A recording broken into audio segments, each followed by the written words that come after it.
ജനം ടിവിക്കെതിരെ ജമാഅത്തെ ഇസ്ലാമി ഇന്ത്യയുടെ ചരിത്രത്തെയും ബഹുസ്വരതയെയും തകർക്കാൻ ജനം ടിവി ശ്രമിക്കുന്നതായി പ്രബോധനത്തിൽ ലേഖനം.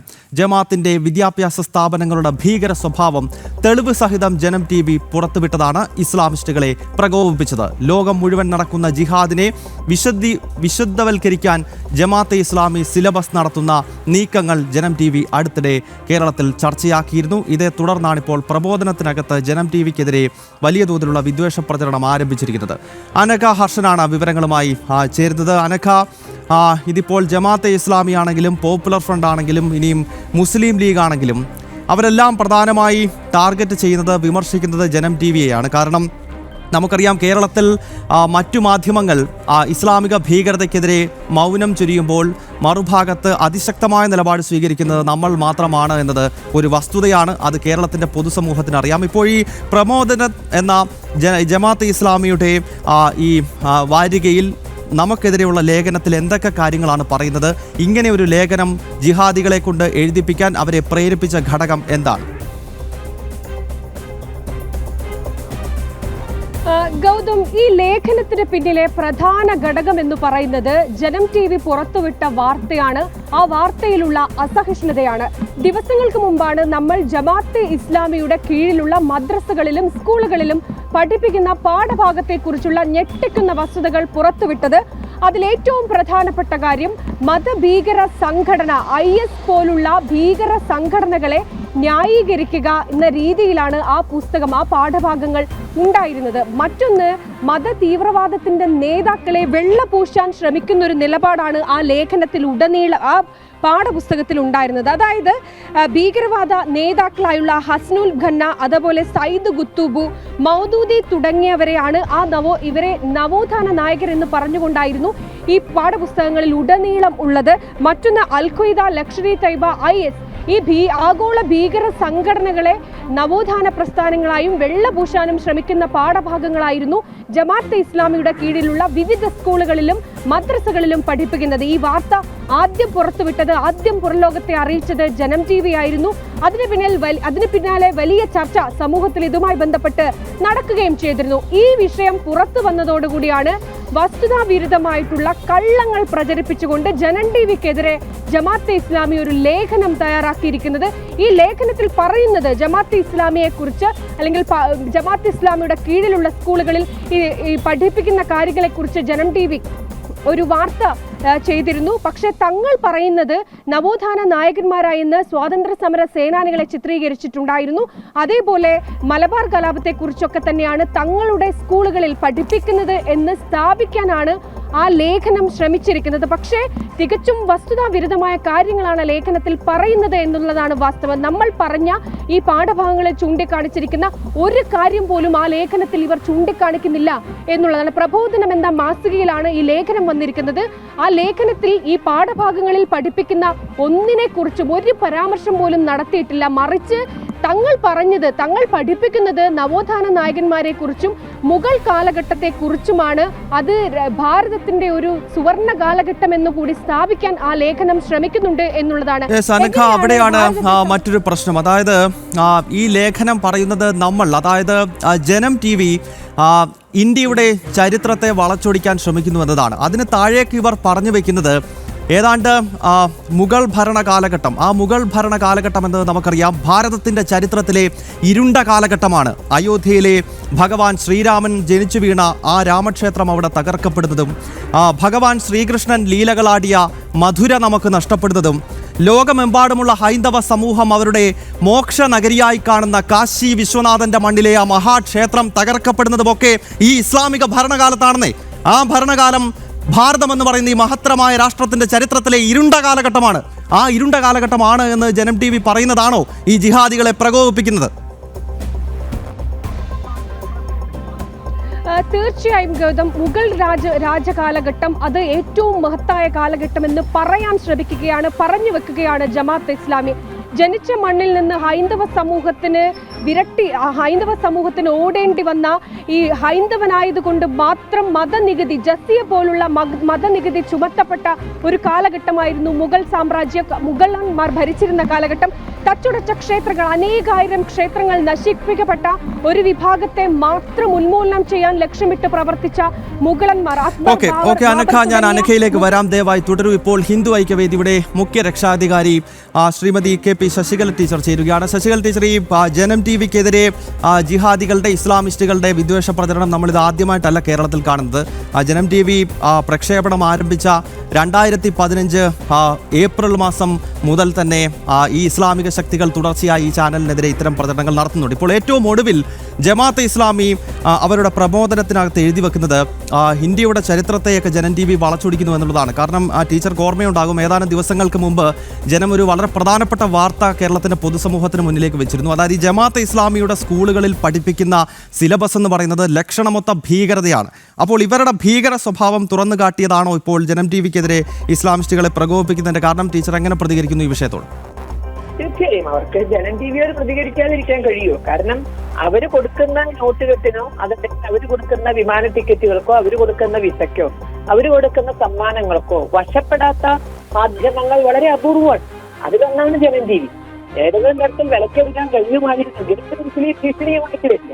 പക്ഷെ ജനം TV അത്തരത്തിൽ ദേശീയതയോടൊപ്പം നിന്ന് രാഷ്ട്രത്തിന്റെ വളർച്ചയാണ് ഏറ്റവും പ്രധാനം എന്ന് കരുതുന്ന ഒരു മാധ്യമത്തിന് ഇത്തരത്തിൽ അവർക്ക് വിലക്കെടുക്കാൻ കഴിഞ്ഞാൽ വിധത്തിൽ നിൽക്കാൻ സാധിക്കില്ല.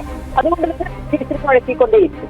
അവർക്ക് ഭാരതത്തിന്റെ ചരിത്രം തിരുത്തണം. അതിനുവേണ്ടി അവർ എഴുത്തുകാരെ വിലക്കെടുത്തില്ല, ചരിത്രകാരന്മാരെ വിലക്കെടുത്തില്ല. നമ്മൾ അനുഭവിച്ച ചരിത്രം പോലെയാണ്. നമ്മുടെ വർത്തമാന കാലത്ത് അനുഭവിച്ചവർ ഉണ്ടായിരിക്കുമ്പോൾ പോലും ആ ചരിത്രത്തെ പോലും വഴിതിരിച്ചു വിടാൻ ഇരിക്കാറാണ്. ഇവരെല്ലാം പഠിപ്പിക്കപ്പെടുന്ന അറിയണമെങ്കിൽ പാകിസ്ഥാൻ ചിത്രപുസ്തകങ്ങൾ മേടിച്ചാൽ മതി. പാകിസ്ഥാനിലെ വിദ്യാലയങ്ങൾ രണ്ടാമത് പഠിപ്പിക്കുന്നത് ഏറെക്കുറെ അതുല്യമായി തന്നെയാണ് ജമാഅത്തെ ഇസ്ലാമി അവരുടെ മറ്റു പദ്ധതികളിൽ ഉൾപ്പെടുത്തുന്നത്. കാരണം അവരെ സംബന്ധിച്ചിടത്തോളം ഇവിടെ ഇസ്ലാമിന് വേറെ മുഖം ചിത്രീകരിക്കണം. അസ്ത്രതയായി തന്നെയാണ് വന്നിരിക്കുന്നത്. ഈ രാജ്യത്തെ കൊള്ളയടിക്കാൻ തന്നെയാണ് വന്നിരിക്കുന്നത്. മതപരിവർത്തനത്തിന് തന്നെയാണ് വന്നിരിക്കുന്നത്. അത് അവര് മാത്രമല്ല, ഇവിടെ ഏതൊക്കെ വിദേശ ശക്തികൾ വന്നിട്ടുണ്ട്. ഒരുപക്ഷെ ചൈന ഒഴിച്ച് ചരിത്രകാലത്ത് നമ്മൾ പഠിക്കുമ്പോൾ ചൈന ഒക്കെയുള്ള അതിപക്ഷ വ്യാപാരത്തിനോ അല്ലെങ്കിൽ സാംസ്കാരിക അധിനിവേശവും മാത്രമാണ്. ഭരണത്തിലേക്ക് കയറിയ യൂറോപ്യന്മാരാകട്ടെ, പേർഷ്യക്കാരാകട്ടെ, അതാരുമാകട്ടെ, അവർ ഈ പറഞ്ഞ വ്യക്തമായ ഉദ്ദേശങ്ങളോടുകൂടി തന്നെയാണ് വന്നിരിക്കുന്നത്. അവരുടെ മതപ്രചരണം എന്ന ഉദ്ദേശമുണ്ട്, നാടിന്റെ സംസ്കൃതി തകർത്തുക എന്ന ഉദ്ദേശമുണ്ട്. അത് ഭാരതത്തിൽ എങ്ങനെ വ്യത്യാസമാവുക? ഇവർക്ക് ഭാരതത്തിന്റെ ചരിത്രത്തെ തിരുത്താൻ സാധിക്കുള്ളൂ. ലോകത്തിൽ എവിടെയൊക്കെ ചെന്നിട്ടുണ്ടോ അവരൊക്കെ തന്നെ ഈ അധിനിവേശത്തിന് വേണ്ടിയും അടിമയാക്കാനും മതപരിവർത്തനത്തിനും സ്വത്ത് കൊള്ളയടിക്കാൻ ഇത്തരം ഉദ്ദേശങ്ങളാണ് മറ്റൊരു നാട് നന്നാക്കി കളയാം എന്ന ഉദ്ദേശത്തോടുകൂടി എവിടെയാണ് ഇവർ അധിനിവേശം നടത്തിയിരിക്കുന്നത്? യൂറോപ്യൻ ശക്തികളാകട്ടെ, ഇവരാകട്ടെ, എല്ലാവരുടെയും ഉദ്ദേശം അത് ഇവിടെയെല്ലാം വെള്ളപൂശാൻ സാധിക്കുള്ളൂ. ഭാരതത്തിൽ മാത്രം. ഇവിടെ വന്നവർ മാത്രമേ ദേശീയവാദികളായി, ഇവിടെ വന്നവർ മാത്രം അങ്ങനെ മതേതരവാദികളായിട്ട് എല്ലാവരും ഒരേ ലക്ഷ്യത്തോടെ ഒരേ സ്ഥലത്തുനിന്ന് പടയോട്ടം നടത്തിയവരുന്നു. ഈ ഭാരതത്തിന്റെ ശക്തികൾക്കുള്ളിൽ കടക്കുമ്പോൾ മാത്രം ഇങ്ങനെ ഇവര് മതേതരവാദികളാകുന്നത്. അപ്പൊ മുഗളന്മാര് മതേതരവാദികളാണ്, രാജ്യസ്നേഹികളാണ്. സുൽത്താന്മാര് മതേതരവാദികളാണ്, രാജ്യസ്നേഹികളാണ്. അവരുടെ കാലത്താണ് നാട് വികസിച്ച് ഇതന്നെ പറയേണ്ടത്. ഈ വികസിച്ചിരുന്ന ഒരു നാടിനെ വിദ്യാഭ്യാസപരമായും സാംസ്കാരികമായും സാമ്പത്തികമായും ഏറെ ഉന്നത്യത്തിൽ നിന്നിരുന്ന ഒരു നാടിനെ ഇത്തരത്തിൽ അധപ്പതിപ്പിച്ചത് ഇവരൊക്കെ കൂടിയാണ്. നമുക്കറിയാം, നളന്ദ സർവകലാശാല അടക്കമുള്ള സർവകലാശാലകളുടെയും നമ്മുടെ ആ ഒരു പാരമ്പര്യം പറയത്ത തരത്തിലൊരു ഇതിൽ നമുക്ക് പറഞ്ഞ് അവസാനിപ്പിക്കാൻ സാധിക്കുന്നതല്ല. അത് മൊത്തം നശിപ്പിച്ചു. യൂറോപ്യന്മാർ നിലനിൽക്കുന്നതിന്റെ ബംഗാൾ പ്രവിശ്യ സമ്പന്നമായ പ്രവിശ്യയിൽ ഒരു 10 ഏതാനും വർഷങ്ങൾക്കുള്ളിൽ റിപ്പോർട്ട് ചെയ്തു. ഈ അധിനിവേശ ശക്തികളൊക്കെ തന്നെ രാജ്യം തകർക്കാൻ വന്നവരാണ്. അപ്പൊ ജമാഅത്തെ ഇസ്ലാമി അവരുടെ വിദ്യാലയങ്ങളുടെ ഇത്തിരി പേർക്ക് വെള്ളുപൂശിയെ കുത്തിയെടുത്ത ചരിത്രം കൊടുത്തതുകൊണ്ട് ഭാരതത്തിന്റെ ചരിത്രമല്ലാതായി മാറുന്നില്ല. മുഗളന്മാരുടെ സുൽത്താന്മാരുടെയൊക്കെ മതേതര സ്നേഹം എന്താ എന്ന് അറിയണമെങ്കിൽ നമ്മുടെ രാഷ്ട്രീയ ഒന്ന് കറങ്ങി നടന്നാൽ മതി. രണ്ടിനും മറ്റൊരു പ്രദേശത്ത് ഒന്ന് കറങ്ങി നടക്കുക. ഗുപ്ത സാമ്രാജ്യത്തെ പറ്റി നമ്മൾ പഠിച്ചിട്ടുണ്ട്. ഒരു കാലത്ത് ഞങ്ങളൊക്കെ പഠിക്കുമ്പോൾ ഇന്ത്യയുടെ സുവർണ്ണ കാലഘട്ടം എന്നാണ് പഠിപ്പിച്ചിരുന്നത്. പിന്നെ എന്തുകൊണ്ടാണ് സുവർണ്ണ എന്ന വാക്ക് പോയി? അത്രയും അത് പ്രത്യേകിച്ച് സനാതന ധർമ്മത്തെ ഊട്ടിയുറപ്പിക്കാൻ ഏറെ പരിശ്രമിച്ച ഗുപ്തന്മാരുടെ കീഴിൽ ഇരുന്നിട്ടും നമ്മൾ ആ ഡൽഹിയിൽ ദക്ഷിണ പ്രദേശത്ത് ഒന്ന് കറങ്ങി നോക്കുക. പഴക്കം ഒരു ക്ഷേത്രം കാണാൻ പറ്റും നമുക്ക്. ഇന്ത്യയുടെ ഇതര ഭാഗങ്ങളിൽ കാണുന്നത് പോലുള്ള മനോഹരമായ ക്ഷേത്രങ്ങൾ, ശില്പഭംഗിയുള്ള ക്ഷേത്രങ്ങൾ, കാലത്തെ അതിജീവിച്ച് നിൽക്കുന്ന ക്ഷേത്രങ്ങൾ നമുക്ക് ഡൽഹിയിൽ ദക്ഷിണ പ്രദേശത്തും കാണാൻ സാധിക്കും. എന്റെ അവിടെ സുനാമി ഉണ്ടായോ, ഭൂമി കുലുക്കുണ്ടായോ, തകർന്നു പോകാൻ ഇല്ല തകർത്തെറിഞ്ഞത് തന്നെയല്ലേ. ദക്ഷിണേന്ത്യയിലൊക്കെ കാണുന്ന പോലുള്ള ക്ഷേത്രങ്ങൾ, പഴക്കമുള്ള ക്ഷേത്രങ്ങൾ, ഇതൊന്നും ഈ പറഞ്ഞ സനാതന ധർമ്മത്തെ വളരെ ശക്തമായി പരിപാലിച്ച ഗുപ്തന്മാരുടെ കാലഘട്ടത്തിന് ശേഷം എന്തുകൊണ്ടില്ല? ആ കുത്തബ് മിനാറിന്റെ മുന്നിൽ നിൽക്കുന്ന കമലത്തെ അതിജീവിച്ച് നിൽക്കുന്ന ഒരു സ്കൂള്, വിഷ്ണുസ്തംഭം ഒഴിച്ച് ഒക്കെ എന്തെന്ന് നമുക്ക് പറയാം. വിഷ്ണുസ്തംഭം കുത്തബ് മിനാർ പറയാണ്. അപ്പൊ ഈ നിലവിലുണ്ടായിരുന്നത് മുഴുവൻ തകർത്തെടുത്ത് തങ്ങളുടേതാക്കി മാറ്റാൻ നോക്കി. ആ കുത്തബ് മിനാറിന്റെ ഒക്കെ വേളയിൽ പോയി നോക്കിയാൽ മതി. മൂക്കുമലയിൽ ഛേദിച്ചിട്ടുള്ള ശില്പങ്ങൾ കാണണമെങ്കിൽ വിവിധ ക്ഷേത്രങ്ങളുടെ പൊളിഞ്ഞ ഭാഗങ്ങൾ അല്ലെങ്കിൽ പൊളിച്ച ഭാഗങ്ങൾ എടുത്ത് അത് തങ്ങളുടേതാക്കി മാറ്റാൻ മൂക്കുമലയിൽ ലക്ഷ്മണൻ എന്ന് ചെറുപ്പണങ്ങളോട് നമ്മൾ പറയുന്ന പോലെ മൂക്കുമലയിൽ ഛേദിച്ചിട്ടുള്ള ശില്പങ്ങൾ കാണുന്നുണ്ട്. ഇതൊക്കെ എന്തിനാണ് ഈ കുത്തിയെടുത്ത് ചരിത്രമായി പോകുന്നത്? അത് കൊടുത്തു എന്നുള്ളത് കൊണ്ട് ജനജീവിക്ക് മേലെ കയറിയത് കൊണ്ട് സത്യമല്ലാതാകും. പറയുന്നവരൊക്കെ അവർക്ക് എന്തെങ്കിലും പറഞ്ഞ് വായടക്കാൻ ശ്രമിക്കാം, അവരെ അപമാനിക്കാൻ ശ്രമിക്കാം, അവഹേളിക്കാൻ ശ്രമിക്കാം. പക്ഷെ അതുകൊണ്ട് സത്യം മാറില്ല. സത്യം എന്തുകൊണ്ട്? സത്യത്തിന്റെ മുഖം വികൃതമാക്കാൻ ശ്രമിച്ചാലും സ്വർണ്ണമാത്രമൊക്കെ പൊടി വെച്ചാലും സത്യം സത്യമായി തന്നെ പുറത്തു വരും. അപ്പൊ ജനം ടിവിക്കെതിരെയുള്ള ഈ കൊലാഹലങ്ങൾ അവരുടെ മുഖം ഒന്നുകൂടി വെളിച്ചപ്പെടും. എന്താണ് ജമാഅത്തെ ഇസ്ലാമി? ഈ ചിരിക്കുന്ന മുഖം വെറും തക്കിയാണ് എന്ന് തിരിച്ചറിയാൻ മാത്രമേ ഇത് സഹായിക്കൂ. ഓക്കെ ടീച്ചർ, എന്തായാലും വളരെ നന്ദി ഈ വിഷയത്തിൽ ഞങ്ങളോട് പ്രതികരിച്ചതിന്. എന്തായാലും ഇസ്ലാമിക ഭീകരശക്തികൾ ജനം ടിവിക്കെതിരെ നടത്തുന്ന വിദ്വേഷ പ്രചരണവുമായി ബന്ധപ്പെട്ട വിഷയമാണ് ഈ മണിക്കൂറിൽ നമ്മൾ ചർച്ച ചെയ്തത്. ജമാഅത്തെ ഇസ്ലാമിയുടെ ഭീകരമുഖം പ്രകടമാക്കുന്ന അവരുടെ സ്കൂളുകളിൽ കുട്ടികളെ പഠിപ്പിക്കുന്ന സിലബസ് ഏതാനും ആഴ്ചകൾക്ക് മുൻപ് ജനം ടിവി കേരളത്തിന്റെ പൊതുസമൂഹത്തിന് മുന്നിലേക്ക് വെച്ചിരുന്നു. അതുമായി ബന്ധപ്പെട്ടാണ് ഇപ്പോൾ ജമാഅത്തെ ഇസ്ലാമിയുടെ പ്രബോധനം വാരികയ്ക്കകത്ത് ഇത്തരത്തിൽ ജനം ടിവി ഇന്ത്യയുടെ ചരിത്രത്തെയും മറ്റും വളച്ചൊടിക്കുന്നു എന്ന രീതിയിലുള്ള പ്രചരണം ഈ വാരികയിലൂടെ തീവ്ര ഇസ്ലാമിക സംഘടനയായ ജമാഅത്തെ ഇസ്ലാമി നടത്തുന്നത്. അനഘ ഹർഷൻ കോഴിക്കോട് നിന്ന് തുടരുന്നുണ്ട്. നേരത്തെ അനഘ സൂചിപ്പിച്ചു വന്നത് ഈ മുഗൾ കാലഘട്ടത്തെയൊക്കെ എങ്ങനെ വെള്ളപൂശാനാണ് ജിഹാദികൾ ശ്രമിക്കുന്നത്, അതിൻ്റെ കൃത്യമായ ഉദാഹരണമാണ് ഇപ്പോൾ ഈ പുറത്തു വന്നിരിക്കുന്ന നമുക്കെതിരെയുള്ള ലേഖനം എന്നതാണ്. അനഘയ്ക്ക് തുടരാം. തീർച്ചയായും ഗൗതം, ഈ ലേഖനത്തിൽ ഉടനീളം അവർ പറയുന്നത് മുഗൾ സാമ്രാജ്യം അത് സുവർണ കാലഘട്ടമാണ്, ഭാരതത്തെ സംബന്ധിച്ച് ഒരുപാട് നേട്ടങ്ങൾ ഉണ്ടായ കാലഘട്ടമാണ്, സുവർണ കാലഘട്ടം എന്നൊക്കെ സ്ഥാപിക്കാൻ കൂടിയാണ് ആ ലേഖനം ശ്രമിക്കുന്നത്. മാത്രമല്ല, ഈ കാര്യങ്ങൾ പറഞ്ഞതിന് എന്തിനാണ് ഈ കാര്യങ്ങൾ സൂചിപ്പിച്ചതിൽ ജനം ടിവിക്ക് ഇത്ര അസഹിഷ്ണുത, അല്ലെങ്കിൽ ജനം ടി വി എന്തിനാണ് ഇതിനെ ഈ മുഗൾ കാലഘട്ടത്തെ എതിർക്കുന്നത് എന്നൊക്കെയുള്ള ചോദ്യങ്ങളാണ് അവർ ചോദിച്ചത്. പക്ഷേ ഒരു ഘട്ടത്തിൽ പോലും നമ്മൾ സൂചിപ്പിച്ചതോ നമ്മൾ പുറത്തുവിട്ട വാർത്തയോ അങ്ങനെ ആയിരുന്നില്ല എന്നുള്ളതാണ്. പക്ഷേ എങ്കിൽ പോലും ഈ മുഗൾ സാമ്രാജ്യം, മുഗൾ കാലഘട്ടം എന്ന് പറയുന്നത് നേരത്തെ സൂചിപ്പിച്ചതുപോലെ ഒരു ഹൈന്ദവനായതുകൊണ്ട്, ഹിന്ദുമത വിശ്വാസിയായതുകൊണ്ട് ജസിയ പോലുള്ള മതനികുതി കൊടുക്കേണ്ടി വന്ന, സ്വന്തം ജനിച്ചു വീണ സ്വന്തം മണ്ണിൽ മതനികുതി കൊടുത്ത് ജീവിക്കേണ്ടി വന്ന ഒരു ജനതയുണ്ട്, ഹൈന്ദവ സമൂഹം ഇവിടെ ഉണ്ടായിരുന്നു എന്നുള്ളതാണ്. ആ കാര്യങ്ങളൊക്കെ മറച്ചു വെച്ചുകൊണ്ട് പിന്നെ എന്ത് നേട്ടമാണ് മുഗൾ സാമ്രാജ്യത്തിന് പറയാനുള്ളത് എന്നുള്ളതാണ്. തകർക്കപ്പെട്ട ആയിരക്കണക്കിന് ക്ഷേത്രങ്ങൾ ഉണ്ടായിരുന്നു, അങ്ങനെ മനുഷ്യരുണ്ടായിരുന്നു, അങ്ങനെ നിരവധി നഷ്ടങ്ങളുടെയും കഷ്ടതയുടെയും കാലഘട്ടമായിരുന്നു മുഗൾ സാമ്രാജ്യം എന്നുള്ളത് വാസ്തവമാണ്. അത് ചരിത്രത്തിൽ രേഖപ്പെടുത്തിയ കാര്യവുമാണ്. പക്ഷേ ഈ ജനം ടി വി പുറത്തുവിട്ട മദ്രസകളിൽ പഠിപ്പിക്കുന്ന ഈ പാഠഭാഗങ്ങളിലൊന്നും അങ്ങനെയുള്ള കാര്യങ്ങളായിരുന്നില്ല പറഞ്ഞിരുന്നത്. അതായത് IS പോലുള്ള ആഗോള ഭീകരവാദ സംഘടന, ഈ സംഘടനയെ ന്യായീകരിക്കുക, ഈ പ്രസ്ഥാനത്തെ ന്യായീകരിക്കുക, ആഗോള ഭീകരവാദികളെ നവോത്ഥാന നായകന്മാരായി ചിത്രീകരിക്കുക, മൗദൂദി അടക്കമുള്ളവരെ ആ രീതിയിൽ ചിത്രീകരിക്കുക, ഈ കാര്യങ്ങൾ അവരുടെ ഫോട്ടോ വെച്ചാണ് ഈ പാഠപുസ്തകങ്ങൾ മുഴുവൻ ഉള്ളത്. ആ പേജ് പുറത്തുവിട്ടുകൊണ്ട് കൃത്യമായി തെളിവ് നിരത്തിക്കൊണ്ടാണ് നമ്മൾ ആ വാർത്ത പുറത്തുവിട്ടത്. പക്ഷേ ഈ വാർത്തയെക്കുറിച്ച് ഒരക്ഷരം പറയാതെയാണ് മറ്റൊരു കാര്യം പറഞ്ഞുകൊണ്ട്, മറ്റൊരു അടിസ്ഥാനരഹിതമായിട്ടുള്ള വ്യാജ വാർത്ത പറഞ്ഞുകൊണ്ട് ഈ പ്രബോധനം എന്ന മാസികയുമായി ജമാഅത്തെ ഇസ്ലാമി ജനം ടി വിക്കെതിരെ വന്നിരിക്കുന്നത് എന്നുള്ളതാണ്. എന്തായാലും ജമാഅത്തെ ഇസ്ലാമി പോലുള്ള ഭീകര സംഘടന ഇത്തരത്തിൽ അസഹിഷ്ണുത പുറപ്പെടുവിച്ച് രംഗത്ത് വരുന്നുണ്ടെങ്കിൽ അവരങ്ങനെ ചെയ്യുന്നുണ്ട് എന്നുള്ളതിൻ്റെ ഏറ്റവും വലിയ തെളിവ് കൂടിയാണ്. അങ്ങനെ ഒരു വാർത്ത പുറത്തുവിടുമ്പോൾ ഇവർ ഇത്തരത്തിൽ പ്രതിരോധം തീർക്കാൻ അല്ലെങ്കിൽ ജനം ടി വിക്കെതിരെ തന്നെ രംഗത്ത് വരികയാണ് എന്നുള്ളതാണ്. പക്ഷേ എങ്കിൽ പോലും ഇത്തരത്തിൽ ജമാഅത്തെ ഇസ്ലാമി ദേശവിരുദ്ധമായിട്ടുള്ള ഇത്തരം കാര്യങ്ങൾ ചെയ്യുന്ന വാർത്തകൾ നമ്മൾ നിരന്തരം പുറത്തുവിടുകയും ചെയ്യും എന്നുള്ളതാണ് ജമാഅത്തെ ഇസ്ലാമി പോലുള്ള മതഭീകരവാദ സംഘടനകൾക്ക് കൊടുക്കാനുള്ള മറുപടി. എന്തായാലും ഈ ലേഖനവും അതുപോലെ തന്നെ ജമാഅത്തെ ഇസ്ലാമിയുടെ കീഴിലുള്ള മദ്രസകളിലും സ്കൂളുകളിലും പഠിപ്പിക്കുന്ന ഈ പാഠഭാഗവും ഒക്കെ തന്നെ വലിയ ചർച്ചയായിട്ടുണ്ട് എന്നുള്ളതാണ്.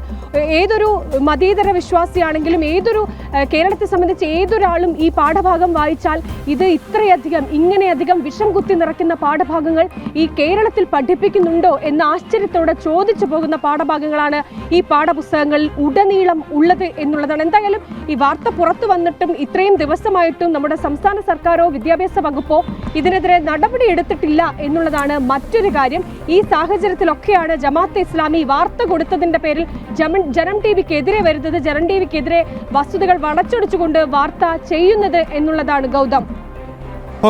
ഓക്കെ അനഘ, എന്തായാലും വളരെ പ്രധാനപ്പെട്ട ഒരു വിഷയമാണ് നമ്മൾ കേരളത്തിൻ്റെ പൊതുസമൂഹത്തിന് മുന്നിലേക്ക് ഏതാനും ആഴ്ചകൾക്ക് മുൻപ് എത്തിച്ചത്. ജമാഅത്തെ ഇസ്ലാമിയുടെ സിലബസ് എത്രത്തോളം രാഷ്ട്രവിരുദ്ധമാണ് എന്ന് വ്യക്തമാക്കുന്ന സിലബസ് ആയിരുന്നു നമ്മളന്ന് മുന്നോട്ട് വെച്ചത്. ഇപ്പോൾ അതിനെതിരെയാണ് ജമാഅത്തെ ഇസ്ലാമി പോലുള്ള ഭീകര സംഘടനകൾ ജനം ടിവിക്കെതിരെ വിദ്വേഷ പ്രചരണം നടത്തുന്നത്. ഈ ഒരു വേളയിൽ പ്രിയപ്പെട്ട പ്രേക്ഷകരെ ഓർമ്മപ്പെടുത്തുന്നത് 2021 പ്രിയപ്പെട്ട പ്രേക്ഷകരെ ഓർമ്മയുണ്ടാകും, ജനം ടിവിയുടെ സ്റ്റുഡിയോയ്ക്ക് പോലീസ് കാവൽ ഏർപ്പെടുത്തിയിരുന്നു. അപ്പോൾ എന്തുകൊണ്ടാണ് കേരളത്തിലെ ഒരു ചാനലിന് ഞങ്ങളുടെ സ്റ്റുഡിയോയ്ക്ക് പോലീസ് കാവൽ ഏർപ്പെടുത്തിയത് എന്ന് ചോദിച്ചാൽ ആഗോള ഇസ്ലാമിക ഭീകര സംഘടനയായ IS-ന്റെ ഭീഷണി ജനം ടിവിക്ക് വന്നു എന്നുള്ളതാണ്. അതായത് ഇസ്ലാമിക് സ്റ്റേറ്റ്സിനെതിരെ തുടർച്ചയായി കേരളത്തിൽ വാർത്ത ചെയ്യുമ്പോൾ ജനം ടിവിയുടെ സ്റ്റുഡിയോ ആക്രമിക്കുമെന്ന രീതിയിലുള്ള റിപ്പോർട്ട് IB-ക്കും മറ്റും ലഭിച്ചതിൻ്റെ അടിസ്ഥാനത്തിലാണ് കുറേ നാൾ ജനം ടിവി ഓഫീസിന് പോലീസ് കാവലൊക്കെ ഉണ്ടായത്. അപ്പോൾ ഞങ്ങൾ ഇത്തരം ഭീകര സംഘടനകൾക്കെതിരെ തുടർച്ചയായ വാർത്തകൾ നൽകുന്നൊരു ചാനലാണ്. ഭാരതത്തിൻ്റെ അഖണ്ഡതയെ കാത്തുസൂക്ഷിക്കാനും ഈ രാഷ്ട്രത്തിൻ്റെ പരമാധികാരത്തിന് മുകളിൽ ആരെങ്കിലും കയറി നിന്ന് വെല്ലുവിളിക്കാൻ ശ്രമിച്ചാൽ അത്തരം ശക്തികൾക്കെതിരെ അതിശക്തമായ വാർത്തകൾ നൽകണം എന്നുള്ള പ്രഖ്യാപിതമായ നിലപാടുള്ള കേരളത്തിലെ ഏക ദേശീയ സ്വഭാവമുള്ള ചാനലാണ്. അതിനാൽ സ്വാഭാവികമായും ഇത്തരം വാർത്തകൾ ഇസ്ലാമിക ഭീകര ശക്തികൾക്കെതിരെ കൊടുത്തുകൊണ്ടേയിരിക്കും. അപ്പോൾ ഇത്തരം ഭീഷണികൾ ഇങ്ങോട്ട് വേണ്ട എന്ന് മാത്രം പറഞ്ഞുകൊണ്ട് ഈ വാർത്ത അടുത്ത ബുള്ളറ്റിനുകളിൽ നമുക്ക് വീണ്ടും വിശദമായി ചർച്ച ചെയ്യാം.